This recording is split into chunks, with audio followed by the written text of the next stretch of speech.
The first 3 weeks of the eruption here in Hawaii, crazy things would happen in the middle of the night. A new fissure would open up and it would threaten a new neighborhood. Thousands of people were evacuated from their homes. I started the Hawaii Tracker Facebook group to help people understand what's going on and get their questions answered. Hey, how's it going? We're live. This is Fissure 20. We had hundreds of people all throughout the neighborhoods sending in videos, articles, and images. We spend a lot of time making sure the accurate information gets out. This is live. Still lava moving. They weren't just sharing a story, they were helping their neighbor. If a family was being evacuated, a group would just jump in and help out. So it was huge. They were watching out for each other. Hello everybody, thank you for coming. Thank you for the support from everybody. As we go through this, we're growing closer together as a community. When tragedies like this strike, you really realize how much you need each other.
Hello everyone, I'm geologist Philip Ong, here with Mr. Dane DuPont from HVERI, the Hawaiian Volcano Education and Resilience Institute, as well as our ASO interpreters, Dano and Carrie Kaufman.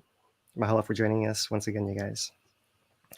This is our Hawaiian Volcano Tracker update on Thursday, September 14th, 2023. Kilauea is still erupting, as you can see in the center screen here. There are still 3 fountains that seem to be the most persistent, erupting and building cinder cones and putting lava down into the lava lake. So lots of changes to talk about as far as eruption, lots of details. We have a good number of time lapses to share with you guys today that illustrate these most interesting, most dynamic early phases of each eruption. And we'll also cover lava viewing, the gases, the gas hazard, drops and earthquakes, monitoring signals, and questions and discussion as we go as well. So Dane, it's been a busy few weeks, or a few days here in this week. I say a few weeks. We've Feels been here. like This a is few weeks. Yeah, we've been going strong here with a couple extra updates since last week. So that's why it feels like a few weeks here. Right. Yeah, it's been interesting, getting to watch the evolution of this thing. Seems to be moving decently quickly and has something new, even if it's just a reduction in volume every day type of thing, just to look at and try and consider, see where it's going. And yeah, I mean, it's kind of like a lot like the last ones, really. It's just the different vibes of it and the different, nuances of it. It's kind of cool though, just to see the lava flow down off the down block into the lava lake, having that little stream type effect. But not really a lava channel yet, but at least I don't know. Would you call that a lava channel? Well, we have lava channels, we have lava lakes, we have perch ponds, we have We have spatter all of it. cones, we have a lot of everything going on here.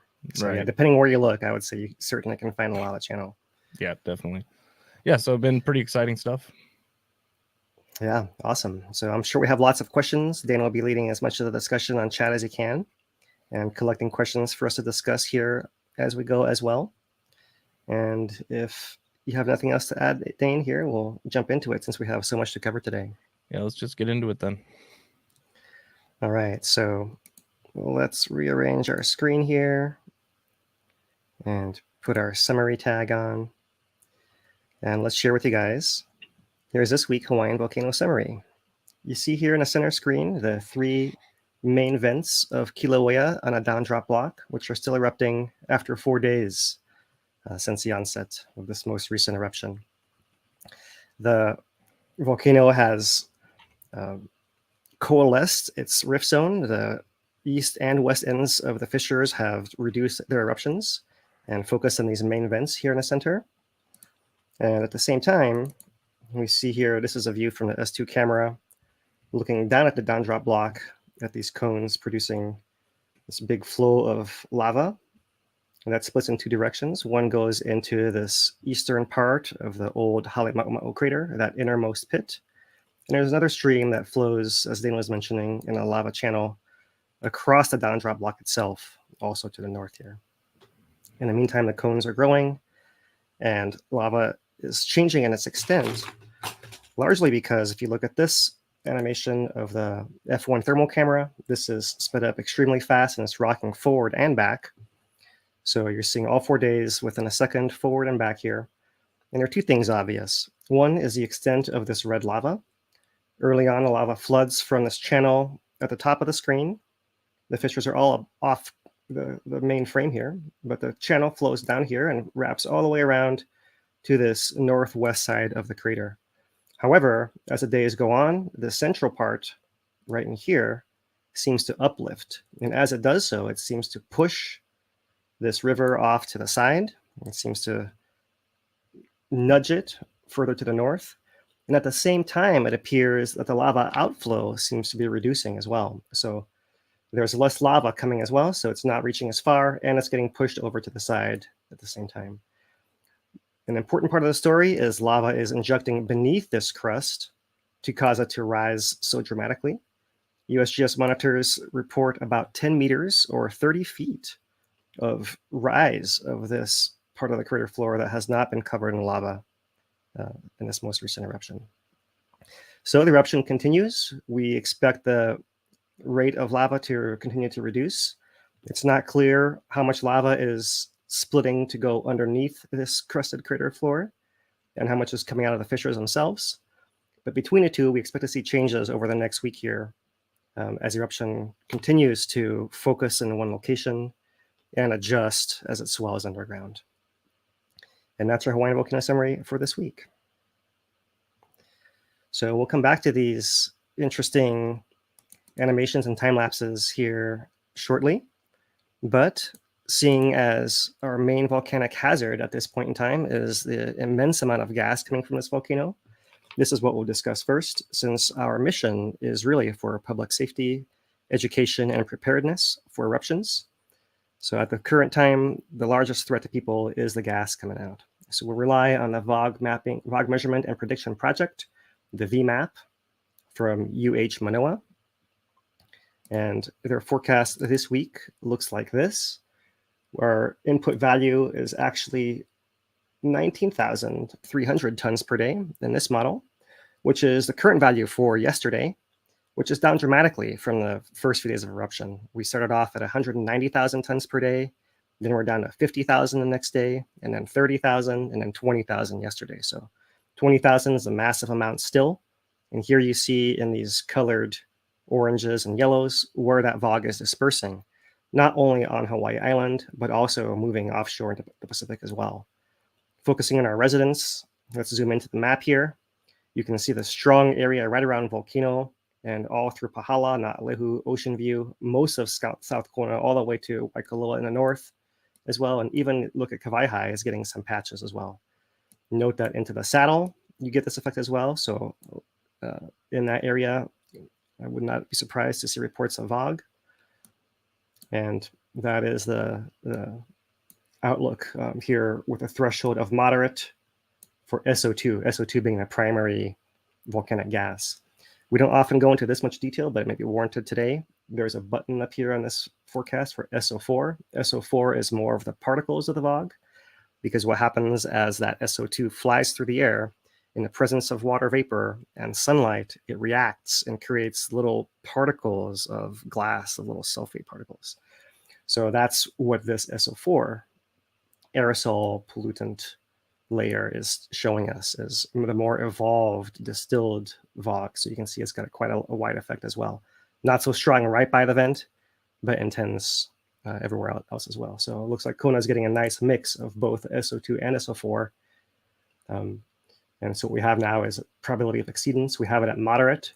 We could put this up to unhealthy. So there's an unhealthy for SO2 and an unhealthy for SO4. And we can also go hazardous for SO4. So you can see in SO4, there are parts of the island that are certainly hitting that highest range of hazardous there for SO4 and here for SO2. So pretty intense out there. Fortunately, we expect the gas emissions to continue to drop at an exponential rate. However, in the meantime, anyone with vulnerability, respiratory issues, want to take extra care. Now is the time to reduce your exposure to that VOG if you're in any of these affected areas. So that's the map. I wanted to just show you guys, obviously here, let's put this back to moderate and SO2. We see this trail trailing off to the edge of the map here, and it's usually interesting to come to the windy.com, which we sometimes do, and look at the larger scale. So this is the SO2 layer on windy.com, which has got the little volcano icon. And here we are, here's our Hawaiian Islands, and there is our SO2 plume. Beyond that little map we just see, just so you can see the effect of how much VOG is being put into the air. There is the footprint in the Mid-Pacific so far of this eruption. Now note that if I zoom it out to the rest of the world, there are other areas that also have eruptions happening and industrial pollution and that kind of thing. So still, it's one of the darkest spots, most intense concentrations of SO2 in the world right now, right around our islands here due to the volcano. So that is windy. And back to our island, let's come into our Purple Air Citizen Science Monitoring Network. And here you can see, just by the color code, that the network is picking up intense effect of air pollution, especially on the western side. Right, it looks like the south side is not as bad. Let's maybe click on Volcano and show you the history. It looks like Volcano has been pretty good today. Let's try Pahala. And let it come up. So Pahala is going to green at present, but it's been in the yellow. It does pop into the yellow as well. If I come to South Kona, this is Miloli'i. There they are, solidly in the yellow and climbing into the red today as well. So that's the large effect. I could probably go through many of these other plots, but that's about the pattern you see there around the island of Hawaii. So really intense in the red on this map. So certainly keep your environment and your air quality in your mind, and take precautions as necessary. All right, so that's the volcanic hazard summary. I just think it's interesting to go into the national park monitors and look within the viewing areas, which will be what we talk about next. And in the national park, these charts are showing us that only occasionally and only down in an ocean view area are you actually exceeding SO2. So everything has been in the green all day in the park, everywhere around the caldera is what this is showing us. And just to show it a little bit more clearly, we can actually pull from National Park Visitor Center This is a particular matter, 2.5, showing low levels all week. Here's SO2 showing low levels all week as well. So upwind has been good air, and that includes all the viewing areas in the national park. So that said, let me come here to our viewing alerts. So let me start off by, let's see here, sharing with you guys the current alerts the national park has going on. So it's still true on their website that the Devastation Trail parking lot, Old Critter Room Drive to Kīlauea are closed due to the gas as well. So that's still ongoing. That south side is still closed. It's unchanged from our last update a few days ago. But that does mean that the viewing is concentrated along the north side of the crater there. So here is the main website for the National Park Service, link to the main live stream from the USGS, and the map showing the different areas where the overlooks are located. So this is the area right here that's closed in the south, Kīlauea, which means that the main good viewing area is here in the north, largely between a Kilauea military camp and Uekahuna, former site of the Jaguar Museum, right through there. The reason being the eruption is inset within this down drop block within the crater, so that makes it harder to see from this eastern side and too foggy to see from the southern side since it's so close, with the eruption being largely within this area right in here, with the main vents being more or less in there. So those are the viewing areas. This viewing webpage in the National Park does show you the different views during different times. So this is from Kupinai Ipali on the east, from this direction, looking there. So just to illustrate, the last eruption in June was along the back wall, so you could see the lava against the back wall. But this is the area that has not been covered in lava this time around, and everywhere in the foreground is what has. So just to show you how little field of view there is there in the daytime for what's hidden behind this cliff here in the foreground. Kilauea overlook is much better. So there is a viewing area. And this is an old picture with the lava still inset in the crater. The lava is now poured over this edge with the main fissures visible right in here. So put it back in this area. You can see how clear a view you have from Kilauea overlook. Kīlauea is similar, although this is from the south. This is where the fog has been blowing in. So from this point of view, the fountains would be down in here at this present point in time, or at night somewhere up in here as well. So unfortunately, that one's still closed due to the gas, and there are some, they don't have an Uekahuna picture up here, but those are the good areas to see the eruption from. Okay, so just to mention, and we'll come back to this again, Two Pineapples has been streaming live. So in case you're not able to go yourself, you're able to look online for streams like Two Pineapples and partnering with us. So we like to promote them. We do have some other acquaintances like Lance Page, who we also support, has also been going live, and they've been trying to stagger themselves. So there are some options out there for live streaming if you are not actually able to visit it in person. And so along those lines, I thought we would show you guys some lava viewing images here just to show you what people are able to see.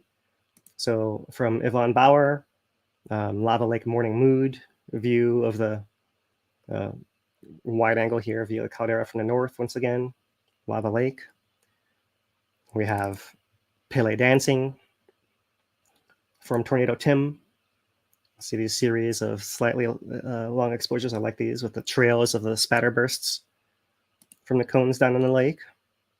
Pretty awesome to see that. Mahalo Tornado Tim. These are all on Hawaii Tracker on Facebook. They make it seem more like an action shot when you with that little bit of exposure to them. Really nice. Yeah, really tricky, right? Because if you expose it too long, you get too much, and all the rest of the background gets all blurred because everything is moving all at the same time. So really good catch there. So yeah, there's that one. And we'll move on to show you Kodi Yamaguchi. Different views here. There's from the air, Paradise Helicopters. Another one from the air with Paradise Helicopters as well. A little bit more of that vertical view. Nice inset here. Lots of action here in the early day. You can tell by this image that the north part is still flowing, right? That was still that first day. That only lasted the first 12 hours or so. All right, so that's Cody's. The young gun, really good photography. That I'm glad he's going up with the Paradise guys. You know, Yeah, that's awesome. great opportunities. We have Yvonne again here, showing more of the several active vents. Yeah, the landscape shots as well. Mahalo, Yvonne. Really awesome shots there. Show you a little bit more in our lava viewing, what else people have been seeing. This is Ernesto Ribeiro. Once again, zooming into the spatter cones here. And he does note here, if you look at this one down here on the left, you see a little chunk of it collapsing in there. So showing you how these things are building and falling back in under their own weight. Pretty cool to see that. It's not every shot that you can see the lava actually leaving the mouth of each of these cones. So it's something I'll point out here as we go along. It's nice to see those here. And third one in the back, sneaking around a corner. Not so easy to see there. So a few more. This one, Tracy. Well, that was the one I wasn't supposed to click. Well, here's why. The post is from Tracy showing this vertical view. There is those lava exiting the cones from a vertical view once again. This is actually an Instagram post. So let me get that on the screen as it's trying to be here. And audio won't play, but let's see what I can show you guys of this Paradise and Tracy and Ime went up with, it seems like Andrew Hara and Cody as well. And here they are. Yep. Yeah, Bruce has been up with them as well. Some really talented people there. Yeah, long partnership there between those guys. Paradise helping them get these aerial views that they show the community routinely. Every eruption we've seen, including Monoloa last year. There's some of those aerial views there, the vents, the gassing, wide angle. So appreciate them sharing that on Hawaii Tracker. And there's a vertical view. Up from about 1,500 feet, and that the TFR, the temporary flight restriction limit right now? I believe so, 1,500 or so, yeah. All right, so that's Tracy, and we'll do one last one here. And this one is Lance Page. A compilation here.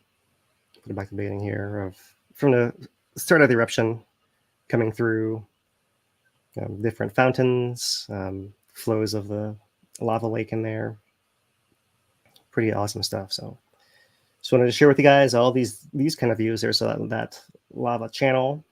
It seems to funnel down into the main lake.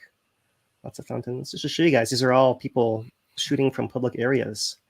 They may have nice cameras and good gear, but so do lots of you, right? So, and even with the cell phones nowadays, you can get some really amazing footage. So, right. This wrapping up our lava viewing report. Just a lot of amazing things everyone can see. The views are changing every single day. Maybe not as many fountains, but the landscapes are really unique. And I always have a fun time after the fact, picking out which day someone was at the volcano based on the features, which are changing every single day of what they photograph.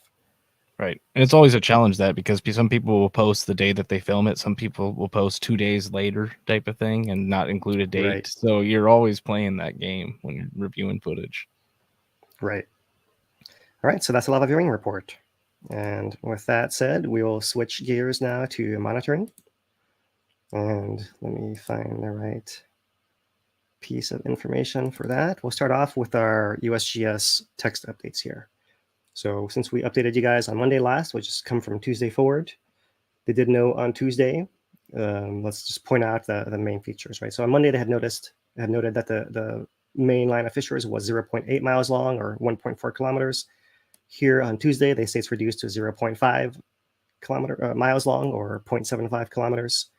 And I expect that they would report this shrinking again in tomorrow's update, although we haven't seen it yet in today's.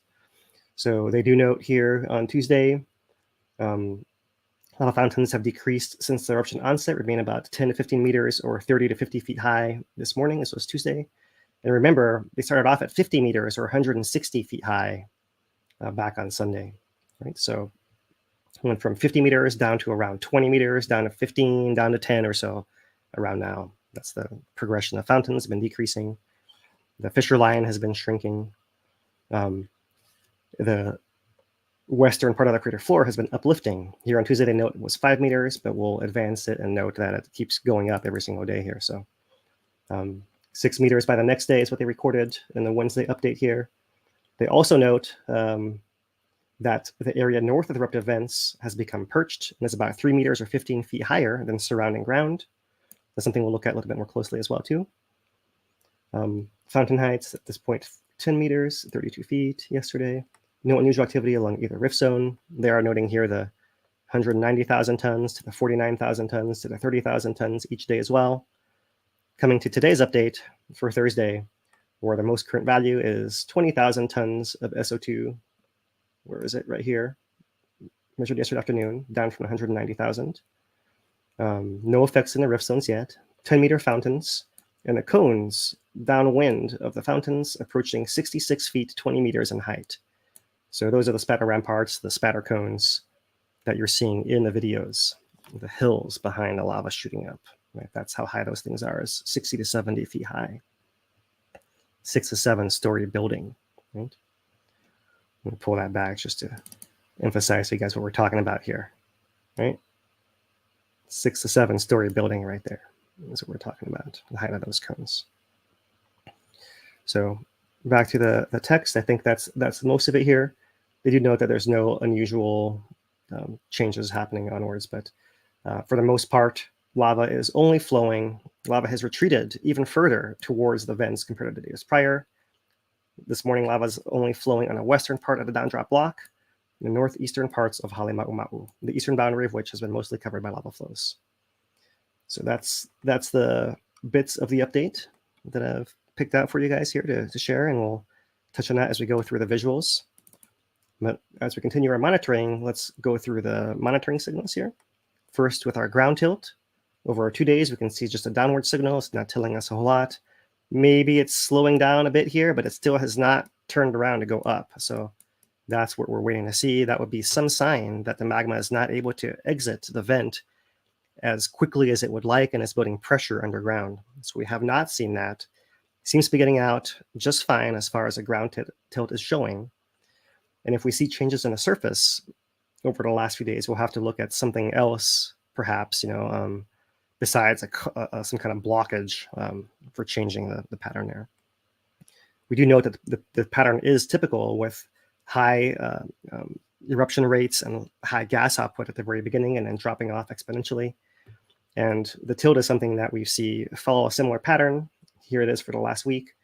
And usually within weeks to months of the eruption starting and before the eruption actually ending, you see this tilt turn and start heading upwards, indicating that that threshold has been met. So we're not there yet. We have not seen the beginning of the end yet as far as the ground tilt is concerned. Looking at the last week for summit lava depth, this is really interesting. Remember, eruption began at 3 p.m. on the 10th. That would be more or less in here, somewhere right in here. So you see that prior to that, the lava depth has got some little wiggles that we talked about are likely due to measurement error with the instruments. So that's the range of how accurate it can be there.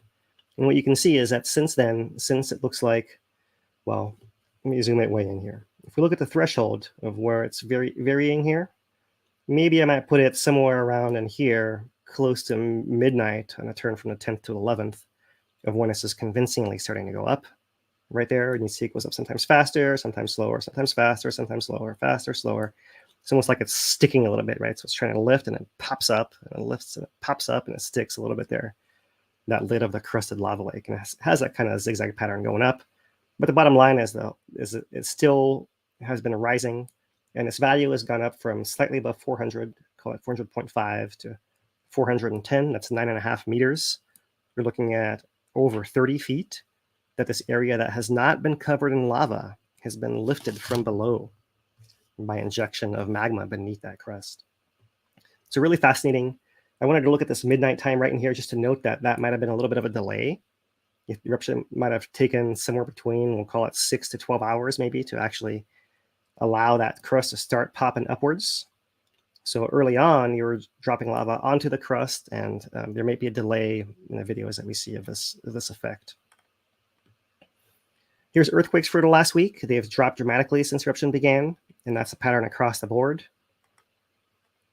That's just the counts. Here is depth versus time. You can see that largely it's the shallow band of earthquakes that's died off, whereas a deep band down in Pahala at the source is still going on uninterrupted at its normal kind of once in a while background rate there.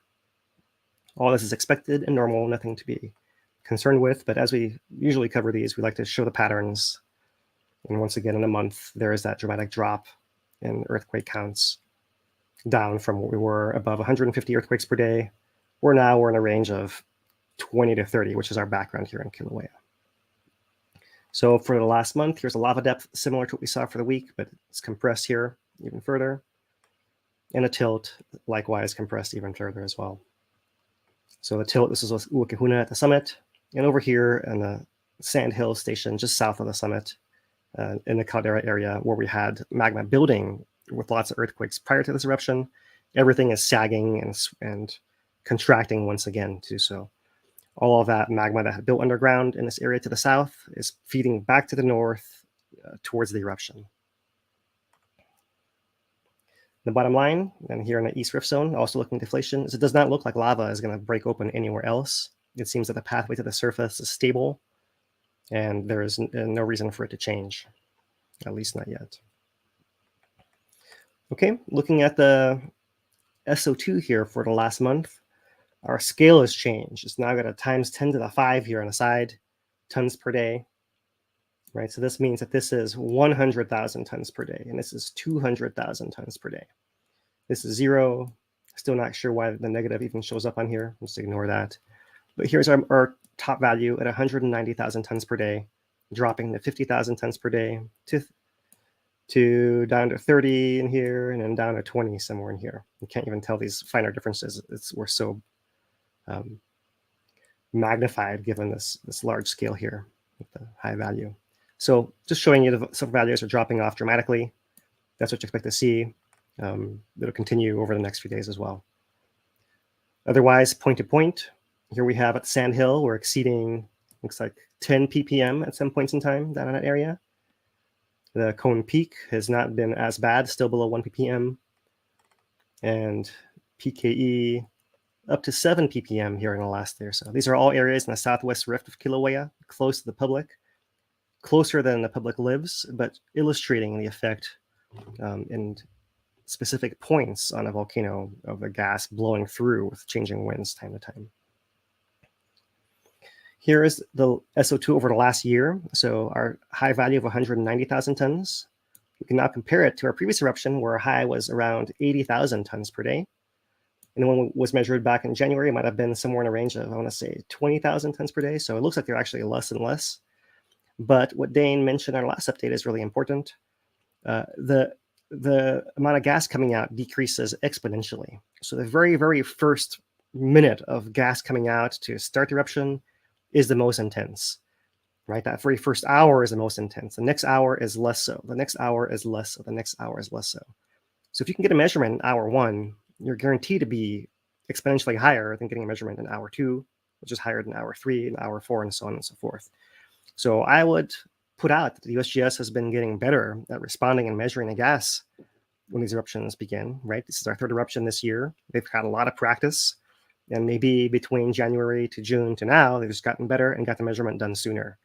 And that seems to be more likely than there's extra gas coming out each eruption. It's more so when do you actually measure it at the onset, right? And the other thing that's interesting is then where does it level off and sustain at, right? Because we saw in 2018, we did have high levels at the start, but it leveled off to a high level still, and that was what it actually sustained. So we don't expect that here. It should drop off significantly, but yeah, really important to know when you take that measurement, Dane. Yeah, then also just to impact that as well is it, the way I understood the way they were doing it was you require light to be able to do your measurement process. You're not going to be able to do this process in the middle of the night. And when it erupts in the middle of the night, then it makes it much more. What are your thoughts? Well, there's 2 ways. Yeah, you need an energy source, a light source. So often you use the sun if you don't have like an eruption happening. If there's an eruption, you point it at the fountain, and the fountain acts as a light source, right? However, it's more of a matter of, are you getting the full cross section of gas through that light source, or you have to combine multiple areas. That's where it gets tricky. Mm. And that's where I'm really curious to see their SO2 camera we know they have deployed that we don't get to see. That would be a really cool way to see it, to see how it actually changes in real time flying through the air there someday. Yeah, someday.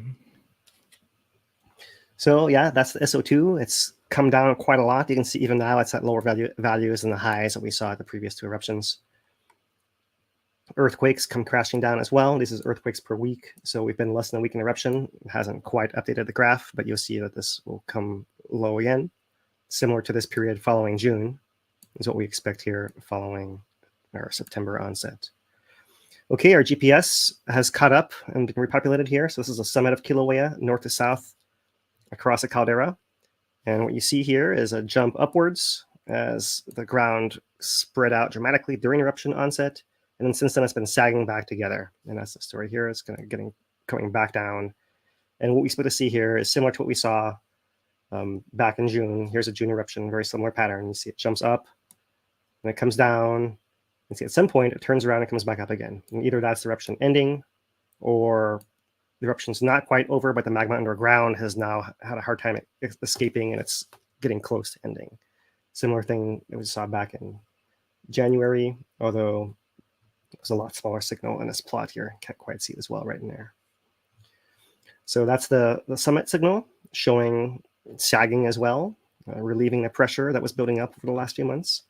Only at the summit here on the East Rift Zone, we're still seeing contraction. Nothing has changed. It's completely unaffected by events higher up in a volcano. So that's reassuring for anyone living in Lower Puna. And here are earthquakes for the past week. Just the counts are mostly getting earthquakes for the last few days because there's not a whole lot of this happening right now. In fact, while we're at it, let me just throw in here the other earthquake map showing these are the earthquakes for the last 1 day. And you see there's 0 on Kilauea, only a few down in Pahala. If I add it for the last week, you'll catch all the build up to the events of the eruption as well. So just showing you how few earthquakes there actually are there. Okay, so there's a couple other things I wanted to share. Let's see what this is. So this is the first thing I wanted to share. This is the eruption map back from the last eruption in June. Right? And the reason I wanted to bring this up is because back then we had a rise in the crater floor of 11 meters, 36 feet, right? And that worked out to be a volume of 4.2 billion gallons, or 16 million cubic meters. And the reason I mention this is the present value for the rise of the crater floor on that west side is just about 10 meters. So pretty close to this. It's hard to know if it's risen the entire crater floor the same amount. In fact, I'm pretty sure it hasn't. But if you were to use that value as an estimate for how much lava might be injecting under that crust, or magma if it's never reached the surface, depending on how you think of it, then you're looking at that number, more or less 16 million or so. So we're still waiting to see what the actual eruption values are for this current eruption, but I would be surprised if it's not at least this, right? Even if we split the difference between what's on the down drop block and what's gone in the lava lake. So that's just an estimate to start, because we do have our first eruption reference map put out by the USGS. Here it is, showing the map of where the eruptions are located. But to skip down here to the summary, all we have is an extent of lava as far as area. We don't have any volume yet. So we're waiting that to come out in the next map. We'll likely have that next week and can talk about rates and comparisons and all of that. But at present, what you can say is lava has covered about 450 acres of the crater floor, 181 hectares. And where has this happened? Within a caldera. The way that this is drawn, the purple is lava coverage back in June. So the vent was down here in the southwest and had covered all of that inner crater floor. So this purple line on this edge is basically showing you the edge of that inner crater of Halema'uma'u as it existed prior to this current eruption here. So red is lava from this eruption. You see it's covered large part of the crater floor, but not the southwest here. The purple is still exposed. And everything above this purple line right in there, everything on this side over here is all lava on a down drop block. So a good amount of it is on that block as well, besides what actually poured into the crater here. The fissures are marked in yellow down here towards the bottom. And you can see several different lines drawn here. They actually have 3 or 4 different trends drawn here, like one at the top that seems to be separate, 2 in the middle, 2 in the bottom, and 1 at the very southern end here. Right, these are the ones that are active, of course, because we did see fissures active earlier here and here as well, and perhaps even here too. So that's what we currently have going on. This was just one version of the maps that got put out. So this is the only reference map we have, but we do have thermal maps as well. So to show you that, here is that wider caldera area on September 11th. This was Monday. So in case you need orientation, the visitor center is up here. Volcano House is up in this area. The military camp is up here. Wikahuna over here. Kilauea Overlook is right in there. So these are the areas where you can go to try to get views and look into the pit. They're a similar map to what we saw, but you see the different patterns of coloration of heat on that active lava surface here as well, with red being the fountains, as well as this bit of a channel right in here, and the blues being area that's been covered by lava, but maybe not as thick and cooling further. Yellows being areas that are likely ponding with a crack spreading open, and you're seeing the heat escape from within with it through that crust. So crusted over lava flows is this yellow and blue splotchy area all through here. One thing to note, let's see, I'm kind of really zoomed in here. I'll just scroll it down and show you the actual zoomed in map is there. You can see that on Monday, we actually had 2 streams, this one pouring down into the lava lake. You can see this nice shape right here. Right, that's actually showing you the edge of the inner crater and where the flow is pouring into it. Right there, even if this whole thing is all covered, this eastern rim is covered in lava all the way. You can't really see it anymore. You can find features that correspond to it, like this, for example, and a few other things, but it's completely buried in there. There is one spot of old ground that's darker blue right in here. That's an April 1982 fissure line. So there's a 1982 kipuka, which is our Hawaiian word for an island of older land surrounded by younger land all around, sitting here in the middle of the lava flow. And other big outflow of lava from this area is to the north. It was right here, coming from these upper fountains, flowing onto the down drop block itself in this large channel right through here and creating almost like a secondary pond area down here in this north area of the down drop block right through there. So this was on Monday. We had another set of maps released on Tuesday as well. And so we jump into that one. Here's what it looks like on Tuesday. Note that that area of the channel going to the north has broken down. Now it's more of a trickle right through there. Our fountains are still active, and our channel going off to the west is still robust here. You see a lot of other areas turning blue here that as other vents become inactive, all through here and then here as well, around Kipuka as well, and upslope here. And otherwise, the pattern is pretty similar. You do note that the edge of the yellow mottled zone has retreated a little bit from the edge here. So the lava covered area has been retreating over time, and this was just Tuesday, so we have another 2 days since then of this ongoing change. But this is interesting to note, this change here in the north. This is something that people have been looking at from the north side. So what I'd like to do now is just pull up a couple of short videos from 2 Pineapples who've been up there live streaming. And what I'm going to do here is, let's see, let's put this in theater mode. Let me play right here the view. Right, we're looking at the fissure line right here. The crater is off this way. There is that main channel in that direction. And this is that lava river that was flowing onto the down drop block to the north.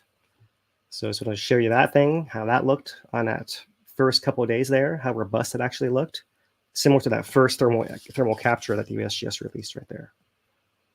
So really amazing. Lots of stuff, a lot of volume of lava moving through there. And then let's pull it to the next day, also from 2 Pineapples. Once again, let me get it to the right view. We'll start you off at night here. So there is a fissure line, the central main part of it right there. There is a flow out into the crater to the west. And here on this side is our flow to the north. So you can see that it's changed there. It's changed from being that larger stream to a smaller stream here that even is carrying little lava berg, perhaps, chunks of this old ground around here. This all through here is that 1982 Kipuka, the 82 fissure from April, which is also buried underneath it all the way through here. You can see a little piece of that 82 lava flow sticking out on this side still, right there. So it could be that there's chunks of that cinder that might be getting mobilized by this river cutting through it. Perhaps it's hard to tell without getting a closer view, or whether this is some chunk from further upslope. It's hard to tell, but occasionally you get some of these larger chunks floating down these channels and flows as well. And that's separate from what you see is these other dark patches, pieces of the crust themselves that are much flatter in profile, like big slabs. And as the lava ponds in this uphill area, this is that ponded area upslope. Whoop. Ended too soon. Let me pull it back here. Let's go. Let's try to go there. Okay, there we go. Here's our ponded area up here. Through here. Now we're actually sped up. So all through here, lava's been ponding and then flowing out through those two channels there and there. All right. So that was what I wanted to share as far as that changing map view. But while we're on maps, I thought we'd do a little bit of extra of map exploration today. And what I want to share with you guys here, this is a map of Kilauea Summit, the actual PDF showing lava flows within the summit area over time. Right, so let's see if I can make this a little bigger here, and just to show you guys how the Monoloa crater. This is obviously all before the collapse, but you see here, this purple area is the 82 lava flow from April right through there. There's a 75 flow, there's 54, there's a 71. Some of the oldest land around is from 1882 to 85 right through there. 1889 to 1888 to 1889 right through there. And this is on a crater floor around where this area is erupting. So this is kind of hard to really gauge what's happening there. So it's, if you follow my exercise here, we'll step through this. First, I tried to, a while ago, superimpose that map on the new collapse pit of Kilauea. So this shows you a little bit of what that might look like. We're missing that middle part of the map, and we have to offset the part that dropped in as well. But this right here is that 84 fissure right there in the middle of this, once again, purplish blob of the 84 lava flow of April 82. Right through there. Just giving orientation, and there's a fissure through it right there. So what I've done is take this, and I found a photograph, this one released by the USGS today, that's showing us this part of the crater floor. So I'll come back to this in a second here, but let me first share this capture from Google Earth, or have it rotated from before the eruption actually happens here. The same orientation as that image. There's our 82 fissure right there. You see it's got this lava flow that moves off to the east, and here this dark black is the edge of that 82 flow right there. You see there's a patch of older ground over here, and a patch of older ground right in here in the foreground right there. Those are kind of the blobs. This is another patch of ground that's separate over here. So what I've done is I've taken this collapse map, and now I've just turned it on its side. And this is going to be hard to tell exactly, but there is our 82 fissure. There is an 82 flow. And this tells you a little bit of what each piece of ground is. So that stuff in the foreground right through here, that's 1882 to 85. Right there, that corresponds to right here, all this lighter colored ground from 1882 to 85, the last time lava was flowing on here. That's one of the oldest pieces on Kilauea's crater floor. And you see it's getting covered right there. Let me zoom this in a little more. And there is our 82 fissure right there. I see it's buried underneath the flow all through here. But there is its foot sticking out the bottom right there. A little piece right there. There is the edge of the 82 flow. Pull it back out. So a couple of features right there. Let's look at this thing over here on this side, this darker piece of land right over here. Come back to our map. That is the July 1974 eruption right through there, which actually overlays August 71 just to the side over here with fissures that exist along that southern edge of both flows. I'm not sure we can see those very well in here, maybe in here, these might be some of the fissures from 74. And 71 would be this piece of ground right in here. There's a lot of stuff missing underneath this gas cloud. I can't quite see as easily right through there. But we do know that there's land uncovered from 1892 to 94 still present up in the rim. That's kind of sticking up above the lava flow. This patch of 89 to 88 is also in that area. And another older piece right through here is likely buried. All this purple area of 82 is likely been buried by lava, as we can see in an image here. So not to get into more detail on that, I think maybe the last thing I haven't mentioned is back in here. This might be the 50s, 54 or so. Let's see if that's right. Yeah, 54, right in this area in here.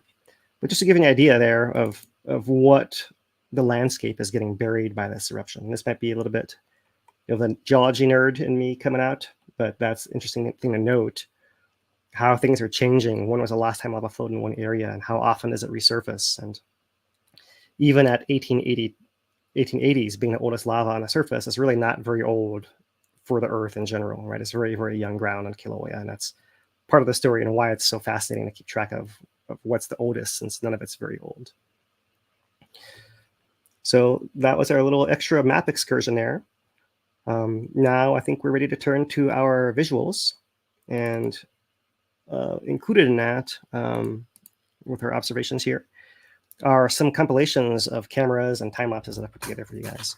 So we did talk about the onset of eruption last week, but I thought I would replay this for you guys here today because I have it better zoomed in and sped up as well to show you guys how the eruption popped up through that crust on the eastern part of the lava lake floor, in fact, and then later spread to the down drop block from there, actually. So this is that initial fountain USGS reports being 50 meters or 160 feet high. I rewound it and slowed it down so you can see the actual chunks of rock flying up right in there. Not many, but there's a few chunks of rock actually get thrown into the air by that blast upwards, how violent it actually is. Okay, now we'll speed it up. So you can see this flow here at the bottom advancing a little more easily across the screen. And all this fallout of lava quickly expanding out from the fountain. This is still a zoomed in view somewhat, right? Starting a pond around the base of that fountain there, and zoomed out a little more so you can more easily see this flow. There it is, marching across the crater floor in the very first minutes there. And the actual USGS release view. This is the full wide angle view of the camera. And there it is right in there, that wave starting to come across the crater floor. Reverse angle, this is the other camera. I want to say it's the B1 camera here. So once again, onset of the eruption. Notice how here's a rim of the crater, right? It actually starts off within the crater through the crusted lava lake. And there it is again, the crusted lava lake right there with the edge of the crater. We're now sped up once again. And coming to a full B1 time lapse, you see then it spreads onto the down drop block from there. And it actually goes all the way up to here to the rim of the down drop block before it migrates its way back and from both sides there and there. And the fountains you guys are seeing now still active are just the ones right in here. Okay, that reviews our onset. Next, we'll talk about the evolution of the vents. So I've continued the animation that we had, and let's make sure this is looping for us here. Well, so this is the view from the V1 camera, and they do zoom it out and in and pan it around all over the place. It makes it kind of hard to get the view of it consistent. But I've done my best to try to line everything up and avoid any missing time if possible to show you guys how this main vent area is changing. So now I'm ignoring the vents that have died off to the east. I'm ignoring the vents that die off to the west as well, right? I think the one at the very bottom right of the screen here might be the one that is in the on the edge of the crater there at the very start of the eruption. So right there in the bottom right, see how many more fountains there are, how they die off and coalesce into fewer fountains, still a good number of them. You can see these cones starting to grow and rise around these vents. And I know it moves around quite a bit, but also note that these features do move. They seem to float in the lava and migrate as well. Right? So they're not really rooted, it appears. They're growing and growing and growing, but they seem to rotate and move and be subject to those forces. And as you can see here, these things actually appearing to move to the side there a bit. You also see the cones, like this one growing up and then collapsing back in. Let's look at that one. Where does that cone come from? Here it comes, popping up right there. Grown up, taller, shorter, collapsed in, taller, shorter, and looping back around. So a lot of fascinating stuff to note here. Right? Notice how the fountains are staying in similar locations. So likely it is a crack through the downdrop block below these areas that's accomplishing this. And that's the evolution of the vents for you guys there. Lots of cool stuff happening in there. And let's rewind and play it further if you want to examine it more. Moving on, since we have a lot of these to get through, we'll turn now to our KW camera. And is this the right one to start with? Let's see here. We've got a couple of things going on. Okay, let's try it. Let's see what we got here. Let's see. No, that's why it's not the beginning. Okay, so here's our full eruption, the KW camera. There it is, starting at the far end of the crater, wrapping around to the close end. This is day and night. The central part of the area is right in here. You see the lava flows retreat back towards the vent area here. As the days go on, day and night. And at this speed, it's hard to tell much of what else is happening on a crater floor. So what I've done here is pull out some variations of this. So we'll look at it just at the nighttime to start, just so you can see the pattern of lava withdrawing towards the vents. Okay, so that's one thing that's going on here that's easy to see in this nighttime view. One more time. Lava covering much more of the crater floor in the first night and less each successive night until it's now only on that eastern part of the crater floor and a downdrop block as well. Okay, looking at a daytime only. Here's this one. You see that first surge of lava coming around, hugging this north wall, and eventually it retreats back to that area, just like we saw in the nighttime video. One thing I wanted to point out, though, and maybe I'll be able to zoom in here a little better to show you this, is how wide this river actually is. So the lava actually comes across, and we pointed this out a few days ago, how these little features, these darker spots, are pieces of the crust that have reemerged through the lava flow. So the first flow that comes through sweeps across this whole area. You can see the edge of the new lava is all the way to here, covers this whole area. This is the edge of what hasn't been covered right through there. But as time goes on, these reemerge from the lava. It could be the lava level actually dropping, but now we know it could also be the crust below it actually rising as well at the same time. Some combination of both. But more convincing to me than that is how wide this river is. The river has got this full width early on, and you can see pretty quickly it jumps from having that width to going back over here. Right? So there it was full width, and then here, all of a sudden, it's just now one corner. And this seems to correspond with this whole area in the center rising upwards. It pushes over to the side. This thing gets nudged over to the north edge while the flow is decreasing. And a combination of both a rising crater floor and decrease in lava force the lava area to retreat back to the east. This is easier to see if I put it super fast. So here is our loop once again. This is a little flashy, just to warn you. It's hard not to, with the daytime views, of changing light in the camera. So if you have any issues with flashing, here's your warning. So daytime view, it flashes a bit, and it's going forward and back, but hopefully you can see this middle part of the crater undulating up and down, up and down, up and down, all through there. That's its actual movement. I want to show you guys all the way at this eastern edge, or sorry, southwestern edge. This is the old vent from June right there. And we have lava sticking to the wall right through here. That seems to be attached to the crater wall. But even in here, you see the lava flow within that basin seems to be wiggling up and down right through there. So when we're wondering which part of the crater is getting injected and moving, that is part of it right there. It's actually injecting all the way onto that. And the reason this is interesting is this whole area through here was also a downdrop block prior to June. And that was a downdrop block area. Lava came and flooded and covered it from that way and from that way. And now this part seems to be attached to the wall and not rising, but within this pit, there seems to be still some fluid lava core where it's injecting through there and pushing up all the way to there, right? So the edge of uplift in the southwest is all the way to the vent right through there. And you can't see much else going on except here in the middle. You can probably see this island bobbing up and down here since I have it and rocking back and forth. Okay, let's stop the flashing. Let's take you to the night view where you can't see it quite as well, but you can still see it. You don't see the detail in there, but you do see the movement up and down here of the central western part of the crater floor, bulging up and down. The other thing to note here is at the same time as we have this migration of lava away from this western side, we see this glowing spot pop open on the second night. This one, there's a second one over here as well. And in fact, there's a third one right in there too, which originally it seems to be connected to the lava lake. But as the lava lake withdraws, you see it remains persistent right through there. These are the areas. This is a place where the June eruption began and where it later focused its high fountains.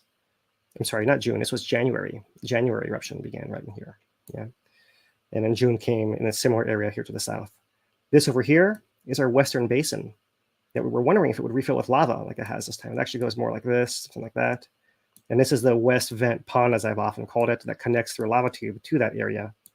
So maybe a little bit of lava leaking up there, not very much, and very temporary, and certainly glow visible within that west vent pond. So showing the lava that's pushing this whole thing up is actually poking through enough to illuminate that pit. And so we'll see how that pressure continues, whether lava ever leaks out through here, reoccupies this area or not. But surely not a coincidence to see this thing light up with lava from below at the same time as it's lifting upwards and pushing the lava river out to the side. A lot of cool details. Our F1 thermal camera shows us a lot of this without having any of the flashing day and night. The problem with the camera is, of course, that most of the fissures are off screen to the north, to the top of the camera here. So we have the flow coming in, the kind of the funnel channel coming into the main lake. And here is most recent view showing the lava very near that area at the top of the screen at that eastern end of the crater. But if I play it back from the beginning, here's how it begins. Sweeps around, middle part uncovered. Lava river then migrates to the north.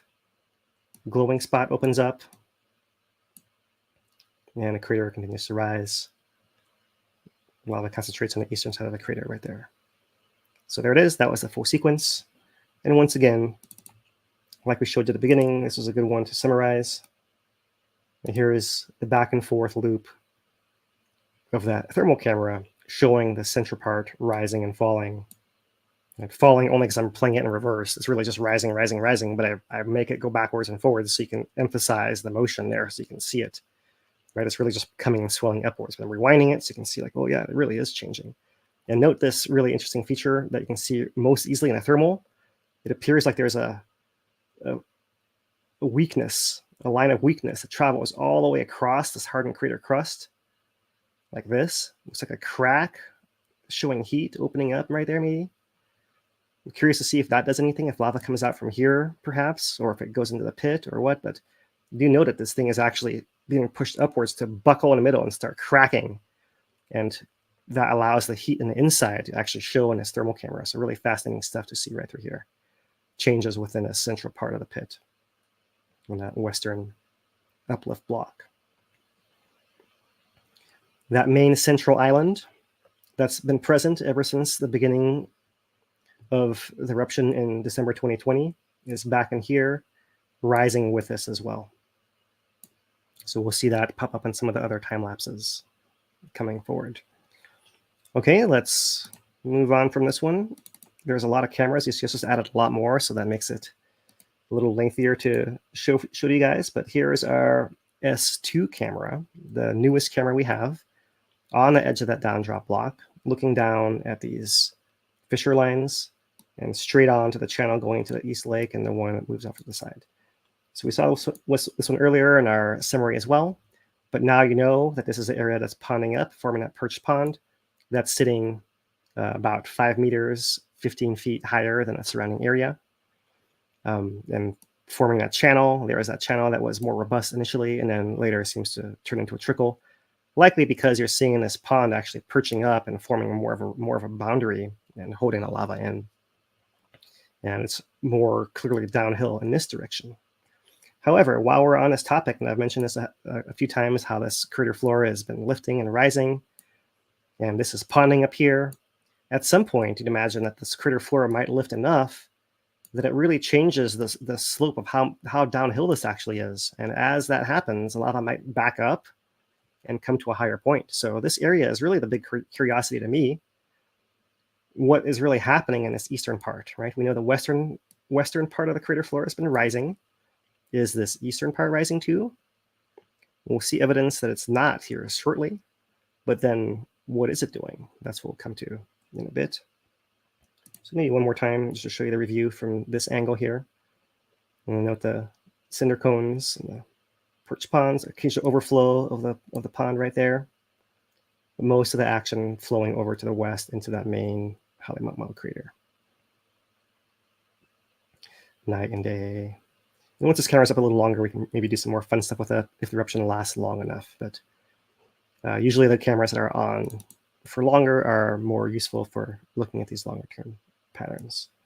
So S1 is one of those. This is a view from the south. Here is where the eruption is going to pop up in that patch of discolored ground where the gases have been escaping for some time, creating sulfur deposits with discoloration. So we knew it was a path for gas out previously, just like every other spot here in the ground. Every one of these are areas that might erupt. In this case, it happened to be over here, right, close to the down drop block. I'll play this start to finish from the S1. We see the initial fountain on the edge of the screen here. All the rest of them are off screen, and really you're seeing the changes day and night of the lava lake migrating from having extended all the way to the western part of the crater floor to retreat all the way to the east. Same story, different view. That's what we'll see for these next three cameras. So that was the S1. If we look at it just at nighttime, you can see that pattern a little more clearly, how it's retreating back to the east. There. And we'll do the daytime for more typical views of the daytime visitors. You see that lava that's silver in color is actually liquid, just doesn't glow as orange in the daytime, still moving across the landscape in the same way. All right, so to illustrate the uplift once again, here we go, our super fast rocking back and forth from the south. So we can try to get some handle on what's happening here exactly. So still a little bit flashy, but you can maybe see all through here, this whole area is clearly bobbing up and down in this animation here, rocking back and forth. Way. You also can see the areas of the crater getting filled. So when you zoom it back into, you can see the shape of this piece of rock right there, for example. Right, it's actually above the flow and then it's halfway buried by the sequence. So you can see the lava depth is actually increasing pretty good here in this eastern part. Right, that's pretty close to the down drop block. And it's hard to tell right in here, but it seems like this is all getting full of lava as well. You don't see the rim of the crater anymore, but it's hard to tell throughout that moving mass exactly what's going on in there. Let's turn it back to night. Same camera, S1 camera. And maybe a little more easily you can see this rising bulge here on the southwest part of the crater floor. And you also see the crack that we pointed out. There's a bit of a crack that's opening up down the middle right there. Especially visible right here in the foreground. Right there, glowing through the hole. And also see there is that spot that was the beginning of the January eruption. Right there, that was reactivated in June. Our central island right through here. And right there, that's our flashing spot that looks like it's that south vent pond area right through there. So a little bit of lava maybe leaking through there, but mostly quiet, the whole thing bulging upwards. Okay, we have 2 more cameras to go. We'll do the B2. This is another newer one that's been replaced.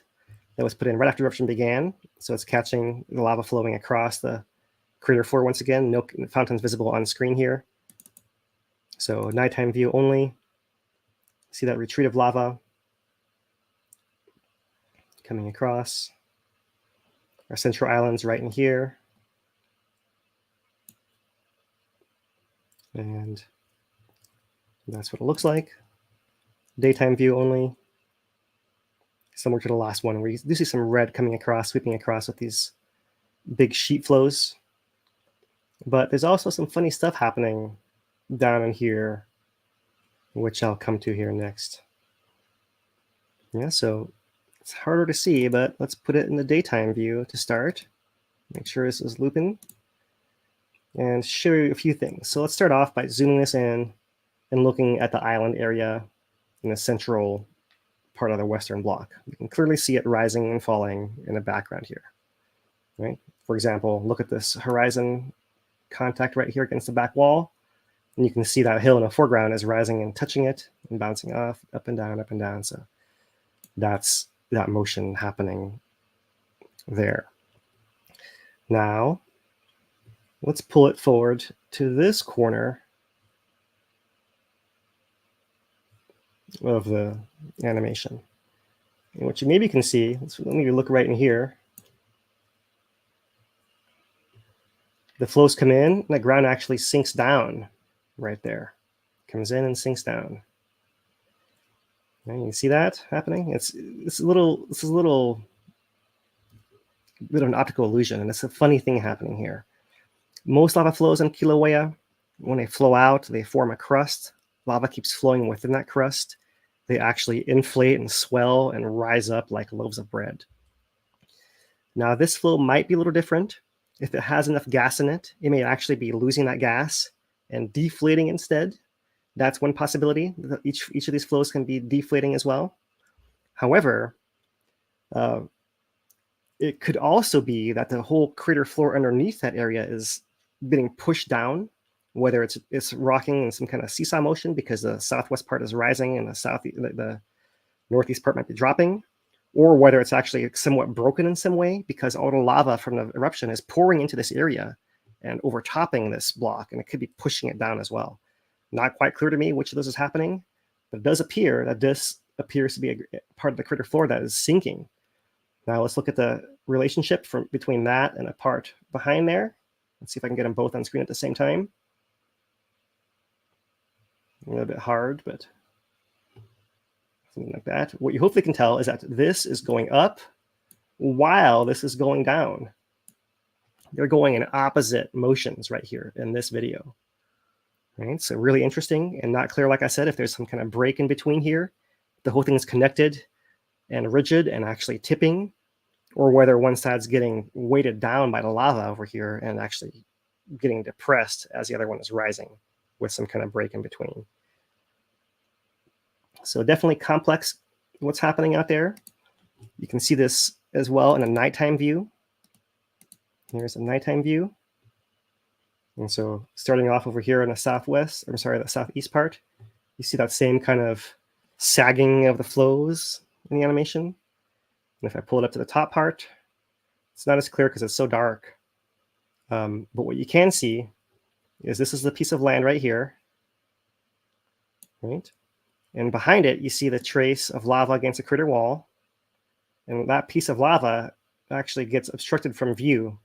And you see that little flash of white here, white or yellowish white here, appearing, disappearing, right in that area right there, showing it's getting blocked from view by that island rising and falling. And similar thing, that little ledge disappears. At the same time, this is dropping downwards. Right? So maybe, let's see if I can, not very easily, can't change this very easily here, but that's the story there, right? This is the real gear in the wrenches of what's happening that doesn't make it so simple. So move on, since I'm sure we're keeping you guys a lot. Here is the B1 camera. So this is the one that's that further back point of view. I'm just showing you guys this full extent of lava. It goes all the way across this camera, there to there at the beginning of the eruption. It's really showing how the vents are focused back down to this main area right through here over time. Right? So going through 4 days here. And we've lost the fissures down at this end, and we've lost the fissures at this end as far as productivity. So that was it. I do have, likewise, nighttime view. Maybe you can see this a little more clearly. The extent of lava across the whole crater floor and shrinking down on the first night, further on the second night, Further on the third night, it's still covering a large part of the foreground of this eastern part of the crater floor. The daytime view is not as interesting, but what I thought I would do is show you guys the day view of bobbing up and down from this point of view. And from here, you don't see anything moving. So I was curious, is it just a lava lake that's moving up and down, or what's going on? So if I pull it in here, the down drop block is completely still. The crater rim is completely still. Everything is completely still. Even a camera that was capturing a previous animation, right? We mentioned this B2 camera showing this uplift up and down. The piece of ground it's standing on can't be moving as well, or it wouldn't be showing that motion. So we really know it's contained to within the lava lake area itself, this tipping and bowing and uplift process. So that's the insight we can get from the webcams today. We will move on to some of the USGS imagery that's been put out. They have a couple of image sets released. First, they note from September 13th, eruption continuing. And there are several images in here that we'll look at. So starting off with a nice view of the rainbow right here. And you can see these line of fissures. Here's they're almost on the very edge of the cliff, looking straight down at that fissure that is now no longer active on the wall of the eastern downdrop block. These ones over here also got an active, and the main active vents are further off over here with channels there and there. Right?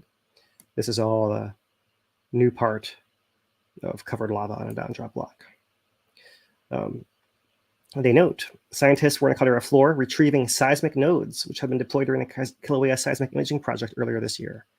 So they actually were up, not down where the lava is, but the next piece of land up, collecting instruments that have been deployed prior. Now, let me come through to this because some of these have some interesting things. Can't quite tell what's going on there, but there may be some other instrumentation on the ground, perhaps somewhere down here on the downdrop block. Okay, we'll go to the next image here. This set did contain the one that I pulled the map from for you guys, but we have other views from close to the ground of the fissures with the perched pond area right through here. By this point in time, the main channel has broken down. It seems to be more diffuse in that direction. And you can more easily see some of these cinder cones and blankets of tephra, which is just the airborne fallout, the chunks of rock that fall from the air after they get shot in by the volcano. Like blankets of landscape with this darker brown color here. And there in the background, the 82 fissure as well. Keep it moving. We have here an image from the north side of the caldera, looking at the old Uwekahuna Geological Museum with its observation tower. This tower that was built exactly for viewing this kind of eruption would be a great view. This is where many of the web cameras are located. Not as many of the ones that we're showing you guys now, but other cameras are in there as well. Unfortunately, this is a building that's scheduled to be demolished and replaced with a visitor overlook following the damage in 2018. But there is the observatory overlooking the lava lake, and maybe one of the last times we see it in this configuration. Some other views. Here, this is taken from a low angle as well, from that eastern side. This seems to be from the air, maybe in a helicopter. But you can see the cracks of that 2018 collapse here in the foreground on the edge of the downdrop block. And then the fissure line there on the bottom, a little bit of the edge of the inner crater right through there. So different views released by the USGS. Another aerial similar to that one that we looked at the map. And here you can see a little bit more of the other pieces of land that are still surviving in the back here from the 1800s under this plume. We have some zoomed in images of fountains from the USGS as well, taken from ground level. Let's see if this will load any faster. It seems to be in slow motion for us today. There's those chunks of lava that are cooling in midair. Right? You see the lava is red becomes black as it's cooling in the air. Even if it's very, very hot, it's become solid and formed that skin, that crust around it already within a few seconds. Then it lands to the ground as solid chunks, which can then be collected. And we'll come back to this here in a few minutes. So there's what that looks like from ground level.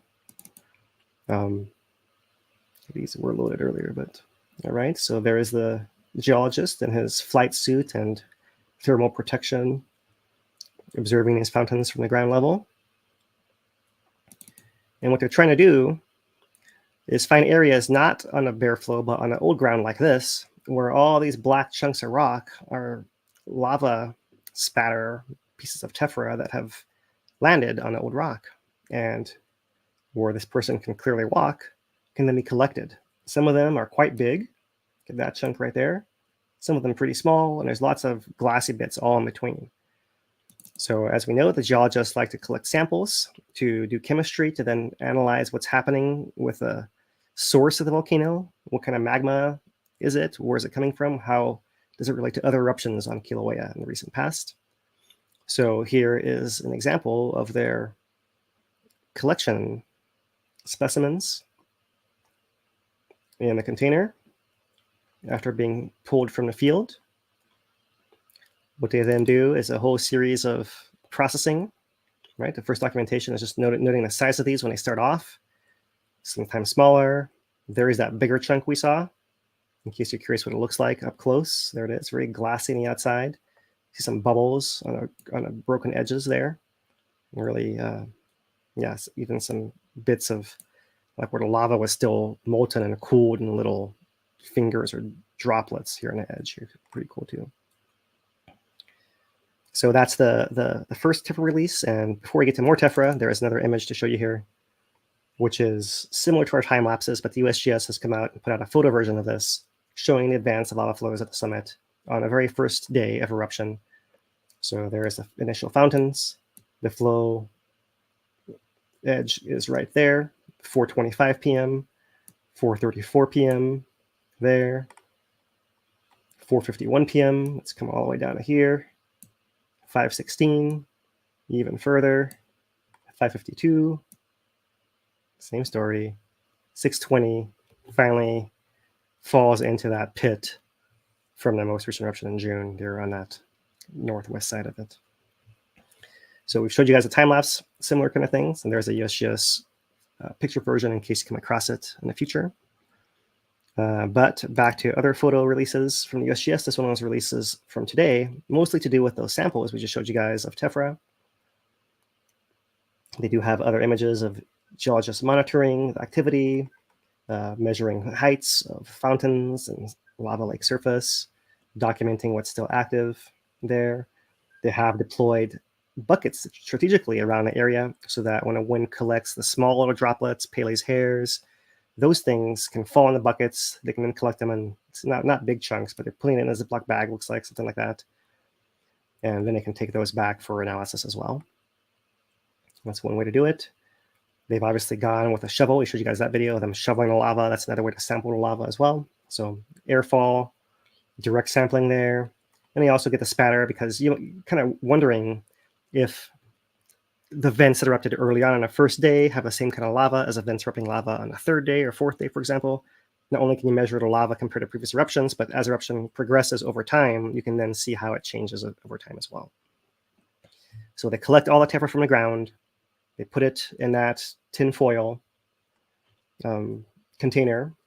That goes into this oven, right? And so they dry it to remove all water from within it. This is all happening at the University of Hawaii, at the joint lab that the HVO runs with them. So then after drying, this is what the sample looks like in here. See, there's nothing quite so coherent. It's been broken up and shattered a little bit, but that's not quite enough. They then put it into a shatter box, which is this piece of equipment right here. See the undergraduate research assistant, Paige Johnson, placing the sample in that shatter box. That thing basically shatters it, right? It turns it into a homogeneous powder.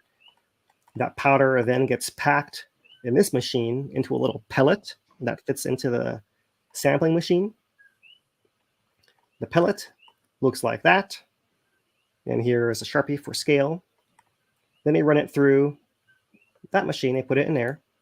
And this computer gives a readout of different components of that rock. And so they use this as basically a energy dispersive X-ray fluorescence instrument, EDXRF, this box over here. And then they came out with lava samples for this eruption so far, have about 6.88% magnesium oxide, which is nearly identical to previous eruptions at Kilauea Summit since 2020. So there you go. The answer to the question of what's the chemistry, thus far, similar to the last summit eruptions that we've had since 2020, all in the same boat there. That is image release.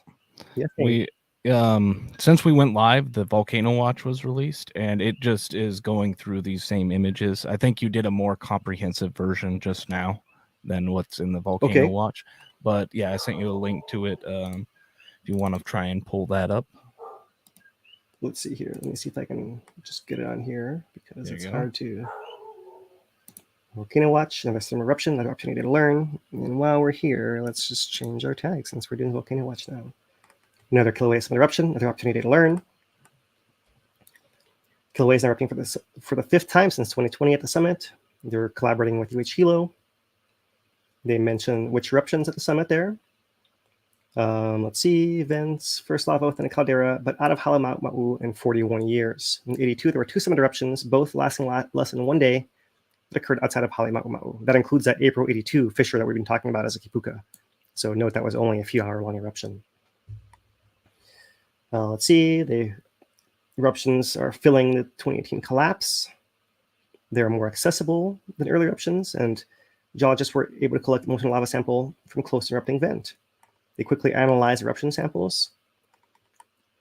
And they cool it in water, prepare it, dry it, pulverize it, put it into a pellet, EDXRF.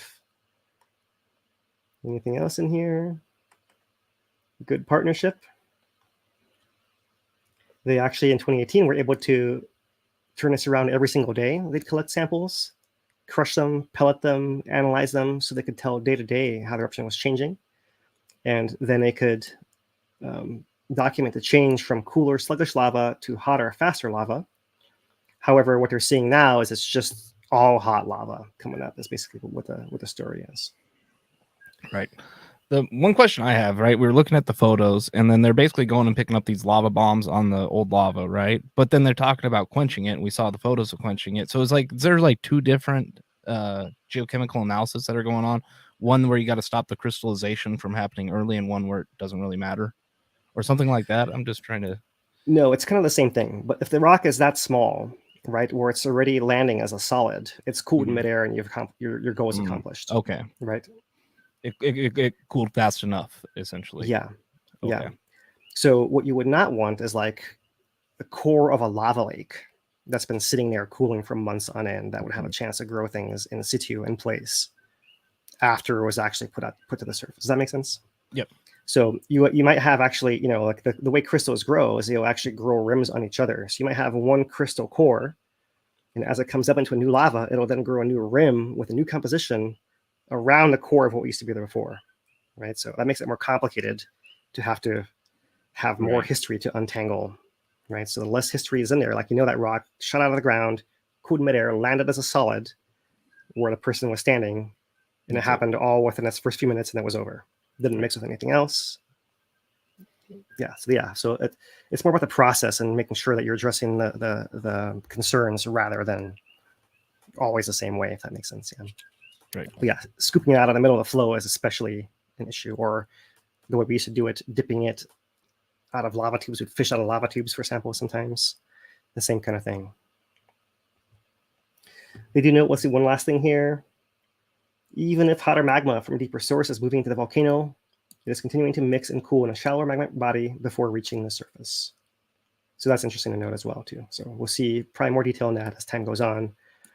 We just have like a big picture analysis. We don't have all the details, the nuances yet. It takes some time to analyze and share that with us. So that Volcano Watch. Thanks for that, Dane, for helping us throw that in here at the right point. And now let me get back to, I think that was all for Kilauea, in fact, actually. So I think one last thing to mention on Monoloa. We're going to do a little bit of Monoloa today just because she is still there and questions always come up. Monoloa is still swelling. Looks like the swelling has slowed recently here over the last week, corresponding to Kilauea's eruption.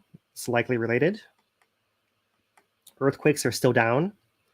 So no earthquakes, no swelling even right now, but likely still filling, just not getting pushed on and squeezed by Kilauea as much. Earthquake rates are really low at the summit. Here's the last year. Here's the last 5 years where we are, really low values. But really, the most interesting thing is the GPS, which I'll get to here in a minute. Over the last month, we're still having deep events over here south of the summit caldera. There they are, with that deep zone and cross-section near the volcano. And here is depth versus time. So in the last week, still a few of those events happening, not too many, but similar to the past couple months here. So what I want to get down to, let's get past the weak tilt, is the GPS. So our GPS on Mauna Loa is showing distance north to south across the caldera. And here was when it erupted, jumped up, relieved itself, and then started recovering and stretching back out again. This is the same pattern we see typical in Kilauea. We've talked about this already, this update. We have a big data gap, but whatever happens, more or less, it comes up this way. You see it's rising at a fairly slow rate here, but it is still slightly rising, right? Expanding distance north to south across Mauna Loa's caldera without earthquakes. So it's filling and swelling, but not pressurized to burst. Nowhere near that yet. But what's interesting is if we go to the other signal, this is MLSP station just up and down. So we're not measuring back and forth anymore, just up and down. And that station, usually it rises if magma is coming in, and it drops if magma is going out. So there is build up to the eruption. Eruption comes in, relieves, recovers, coming in, and there's some wiggles in here we don't know about. Right? This is likely when it was recharging with magma, and who knows what happens in here. Big question mark. We know that basically it's stabilized here by the right side of this plot. Except here recently, in a recent month, you see it has a little bit of a wiggle going down a little bit right through there. So this is curious. And you have to wonder if that might possibly relate to Kilauea as well. You see the tilt having flattened out. Maybe the GPS is showing a signal there. As we expected, Mauna Loa adjusting to less pushing from Kilauea.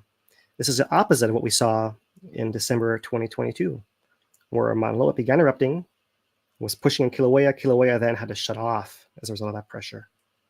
Right. So now, this time it was Kilauea's turn. She pushed back. Mauna Loa was able to keep at it, but when Kilauea stopped pushing, Mauna Loa's the opposite effect, also relaxing a bit. So just a little minor thing on Mauna Loa. Really, the prospect hasn't changed. Here's the last 5 years to show you how that fits in context. Both at the north-south summit and east and up and down. Same patterns over the last 5 years visible as over the last year. And that's Mauna Loa. And I believe that gets us through the content today. Another extended update. We have, I'm sure, lots of discussion to have and some thank yous and all of that to get through. So, all right. Off to you, Dane.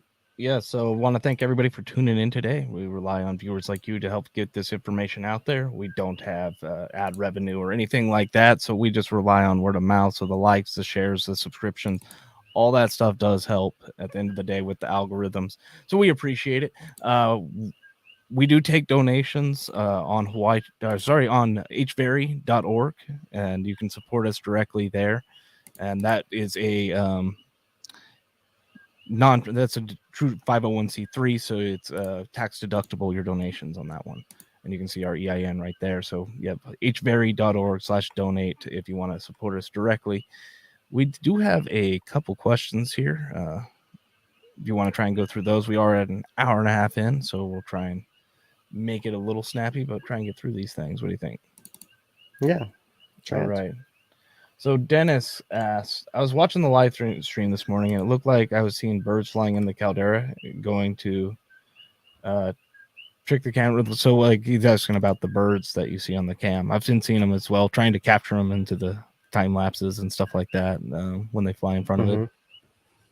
Yeah, those are typically the white-tailed tropic birds, the Coalesces, they're called in Hawaiian.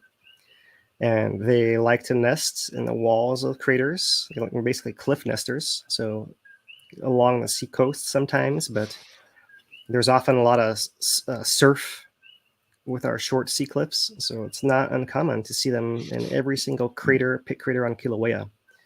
They seem to, for many years, you see them leaving the summit area to go. They actually fish for food, right? So they actually fly those 9 miles south of the ocean and fly back every day. From there, the Southwest Rift as well. And we've seen them when there's not eruptions. We see them when there's lots of lava and lots of gas in the area as well. So they seem to, all you can say is they seem to be able to avoid the worst of the gas to stay in there. You could imagine that some of the cliff walls there are not hospitable anymore. So maybe some of those guys, if they were in those areas, moved, or maybe they knew not to nest there in the first place. I don't know. But all I can say is we see them typically. We've always seen them in there. They are the Coalesces, the white-tailed tropic birds. So Thanks for the question, Dennis. I'm not a biologist to share more about that. If we have any, please do. That's my limit for discussion there. Right. Nicholas asks, is there an inverse relationship or logarithmic drop in volcanic activity after it starts? Yes, exactly. It's an exponential decrease. Yeah, exactly. Yeah, exactly. All right. I'll just drop that one. Kenny asks, it's fading as you would expect. When she starts inflating in, will the lava stop flowing? So this is like an inverse of the one last week. When the deflation, wait, what was it? When the deflation stops last week, does it stop? Yeah, it's the same question. It's the same question. Yeah. So not directly. I mean, when we see the change in ground deformation from deflation to inflation, that will be the start of the end, right? So that means the magma is not coming up through the pathways as easily as before. We have sometimes, I want to say that in June, it was not long after the signal change that we saw the eruption end. It might have been like as little as a week or something. I want to say the December 2020 eruption, the signal changed within about a month, and it lasted another 4 months after that at a much lower rate, but it still lasted another 4 months after that. So I think it relates to the amount of lava coming out, but whether that ends the eruption or not depends on the dynamics of that situation, whether it can trickle out or ooze out, or whether something can hold it in more easily if it drops below that threshold. Right.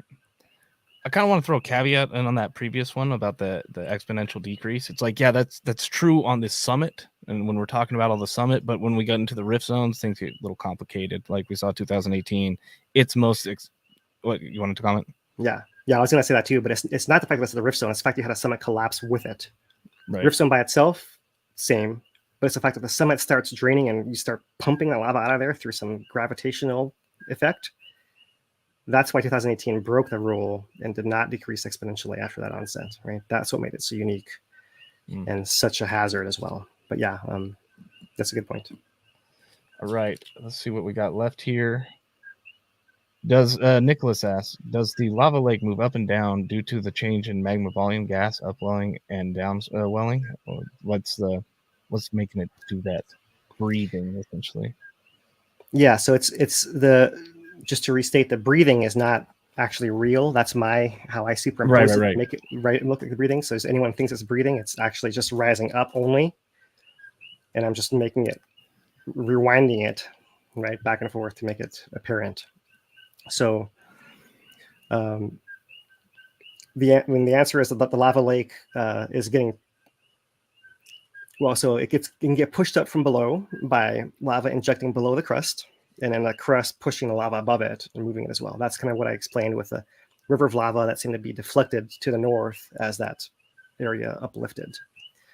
So that kind of like the lava lake getting pushed to the side there, and maybe getting pushed up a little bit. That's one version of how it could happen. More likely, more often, you have gas escaping from the lava. Right. Most often, eruptions are trying to accomplish releasing their gas pressure. All the gas you see in the screen here flying away is escaped lava. It's not going back in lava. So the lava's gone flat. It's lost some of that potential to erupt. It can then flow down to the lowest possible place, which might be that lava lake that it's coming from, and join all the rest of the lava underground that's also degassed, cooling on a long term.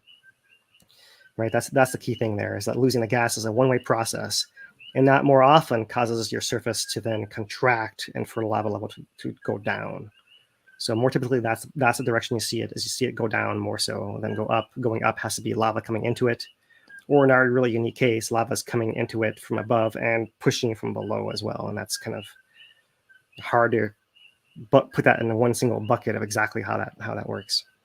So that's the main lava lake area. If we're talking about like the perch pond, Nicholas, like near the vents themselves, that's probably pretty stable. That's on a down drop block. That piece of ground underneath it's not moving up and down. In that case, it's only affected by the changes from the actual vents, lava output from the vent coming into it, and then whether it can actually get out through some channel, and that channel getting blocked or not. Those would be the factors in that particular case, right? So in that case, yes, changing magma volume would be the main effect. So yeah, all those things are true, Nicholas. The downwelling is a good point. That thing I haven't mentioned yet. That like what's happening on the east side of the crater. Here's a possibility that I throw out there. What we really don't know. Could the lava that's pouring from the down drop block onto the eastern side of the crater floor be somehow getting underneath the crust right there and injecting under the other crust of the southwest from that area? Is there, as you put it, some kind of downwelling, some kind of downward motion in that part of the crater floor that can then allow it to then submarine underneath the rest of the crater? I don't know. Well, those are some curiosities to keep in mind as we look for more clues here moving forward. All right. Well, I think that gets us through most of the questions here. We got one more one here lined up from Facebook. Do you think that they will put another system in to watch the lava depth in the current eruptive area? We know they've been moving a whole bunch of stuff, but a second depth counter essentially is, I think it, because we have the one, right? We have the one up there. My answer is still the same as it was 4 years ago. I hope so. I really hope so. I need more than one data point. Right. Yeah. So when I'm having to use the time lapses and look at the changes in the foreground from the background to tell what's moving differently from one part of the crater to the other. That's the best I can do without the actual feeds. We know that they go out there and actually measure by hand each place and they write it down in their book, right? But it's not posted online in real time like the one area. So they are measuring everything, but we only get to see the one because that's all that's set up to go online. I would love to see more. I'd like to see like 3, right? Like the old tilt meter style. Put 3 in a triangle, and you can tell by the relative of the 3 how the thing is actually moving. That would be my ideal, if I may be so bold to request it once again. They've been adding more and more, so I mean, it's trending in the right direction. Yeah, it's a different, it's a different thing to add the laser rangefinder, which is able to traverse a 5-mile distance or something that thing is. I think that laser rangefinder is like a $10,000 piece of equipment or something like that. It's different than a webcam. A webcam is a lot cheaper and easier to put out. You can put out more of them. So it's we'll have to wait and see what actually happens. And if we get a chance to ask the USGS, we'll ask them that. Yeah, you can't go grab the rangefinder people use for golf, tape it to a stick and hope to get anything out of it. Not with this distance that we're talking about here.